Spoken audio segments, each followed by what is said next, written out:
S'il y a bien une question que toute personne maigre qui se respecte s'est posée dans sa vie, c'est celle-ci. Comment ralentir un métabolisme rapide pour grossir? L'un des plus gros problèmes qu'on a en tant que maigre, c'est que notre corps court aussi vite que Usain Bolt. On a un métabolisme tellement rapide qu'il anéantit instantanément tout ce qu'on avale, comme un tsunami qui vient tout raser sur son passage. Et les conséquences, qu'elles soient d'ordre physique ou moral, elles sont vraiment désastreuses pour nous parce qu'on a l'impression qu'on ne se débarrassera jamais de notre condition de drapeau humain. Alors la question est complètement légitime. Est-ce qu'on peut ralentir son métabolisme pour grossir? Et si oui, comment? J'ai réussi à prendre 3 kilos ces dernières semaines et je vais vous dire tout ce que j'ai appris sur la question. En premier, c'est un peu un mythe de penser qu'on peut totalement changer son métabolisme. Ça fonctionne pas vraiment comme ça. Il y a bien quelques trucs que tu peux faire, mais ça va pas drastiquement changer l'intégralité de ton métabolisme du jour au lendemain. Déjà, tu peux être un peu plus sédentaire et réduire l'activité physique inutile. Tu peux dormir un peu plus également. Ensuite, tu peux privilégier les sports de force et éviter ceux qui sont endurants. Je t'ai fait une vidéo de présentation de 5 sports qui sont très bien adaptés aux personnes maigres. Je te mets la fiche juste là. Et ensuite, dernière petite astuce, tu peux manger plus de protéines ou plus de lipides parce que ton corps mettra plus de temps à les assimiler, ce qui va ralentir un peu ton métabolisme. Mais bon, tu vois bien que ces idées, elles sont sympas sur le papier, mais on est très loin de la solution miracle. En fait, notre métabolisme, on le doit essentiellement à notre génétique. Et de la même manière qu'on peut pas changer notre taille ou notre ossature, c'est extrêmement difficile d'avoir une influence sur tout ce qui est génétique, sur tout ce qui est naturel. Alors la bonne nouvelle quand même, c'est que naturellement, notre métabolisme aura tendance à ralentir avec l'âge, mais étant donné que c'est quelque chose sur lequel on peut pas avoir de contrôle, je vais pas trop en parler dans cette vidéo. C'est pour ça en général que passé la trentaine ou la quarantaine, on commence à prendre du bide. Alors avant de te parler de ce qui a marché pour moi, je tiens quand même à te mettre en garde sur 2-3 petits trucs. Il y a des idées qu'on voit un peu partout sur internet et qui sur le papier ont l'air intéressantes, mais dans ton cas, si tu veux prendre du poids, ça fonctionnera pas du tout. Déjà, sauter un repas ou se forcer à moins manger pendant un repas, c'est non. C'est un non catégorique. On est là pour prendre du poids, pas pour en perdre, alors ça dégage instantanément. Ensuite, prendre des médicaments pour ralentir son métabolisme, c'est pas une excellente idée aussi parce que tu auras plein d'effets secondaires qui peuvent être dramatiques pour ta santé. Donc les médocs, ça dégage aussi. Et enfin, tu seras peut-être tenté de vouloir calculer les dépenses caloriques de base de ton métabolisme. Ça encore, c'est pas une excellente idée pour plein de raisons que je vais t'évoquer maintenant. Alors il y a plein de formules qui te proposent de le faire. Sur le papier, ça a l'air super intéressant parce qu'en connaissant ce chiffre, tu auras juste à avoir un surplus calorique de 3 à 400 kcal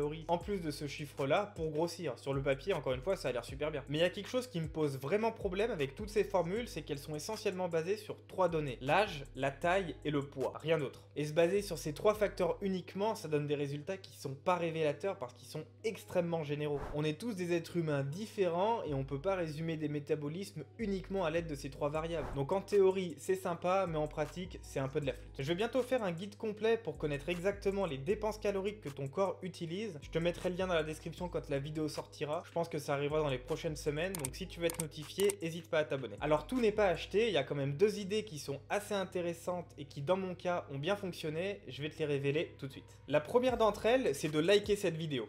Pas sûr que je garde ça au montage. La première chose que j'ai fait et qui a ralenti mon métabolisme, c'est d'arrêter de fumer. Tu vois, le fait de fumer, ça va artificiellement accélérer ton métabolisme parce que ton cœur va s'emballer. Et quand tu vas arrêter de fumer, naturellement, il retrouvera un rythme normal, il va un peu ralentir. Alors en plus du fait que la cigarette, ça te coupe bien la faim, c'est pour cette raison que les personnes qui arrêtent de fumer prennent du poids dans les jours qui suivent l'arrêt de la cigarette. C'est parce que leur métabolisme est un peu plus lent. Donc si t'es fumeur et que tu veux ralentir ton métabolisme et prendre du poids, tu devrais commencer par ça. Arrêter de fumer, c'est extrêmement bon pour plein de raisons et également pour prendre du poids. La deuxième idée qui a bien marché pour moi, ça va être de réduire ton exposition au stress. Comme on vient de le voir, votre métabolisme va accélérer ou ralentir en fonction de votre rythme cardiaque qui est directement lié à votre état de stress. Si t'es du genre à trop réfléchir, à ce que ton cerveau bouillonne toute la journée à cause d'informations, de situations et que tout ça te stresse au quotidien, ça va forcément accélérer ton métabolisme. À côté, si tu prends quelqu'un qui a tendance à moins se prendre la tête, à être moins nerveux, à être moins stressé avec les choses du quotidien, il aura tendance à avoir un métabolisme plus lent. Alors je sais que c'est pas quelque chose qu'on contrôle et dire juste bah stresse pas, c'est un peu débile, mais ça va plus être quelque chose à travailler sur le long terme pour pouvoir être dans un meilleur état d'esprit. Donc oui, c'est un peu naïf de juste dire bah t'as qu'à moins stresser, mais dans mon cas ça a fonctionné sur le long terme. En fait, le vrai problème ici, c'est pas vraiment que vous avez un métabolisme rapide, parce que comme on vient de le voir, on peut pas vraiment le ralentir. Étant donné que ça touche à la génétique, que c'est quelque chose de naturel, oui j'ai fait le signe avec mes doigts, on peut pas vraiment lutter contre. Comme dit le proverbe, chasse le naturel et revient au galop. Donc à la question comment réduire son métabolisme, la réponse la plus adéquate, ce serait tu peux pas le faire, tu devrais pas être focus là-dessus, mais sur qu'est-ce que je dois faire pour grossir avec un métabolisme rapide.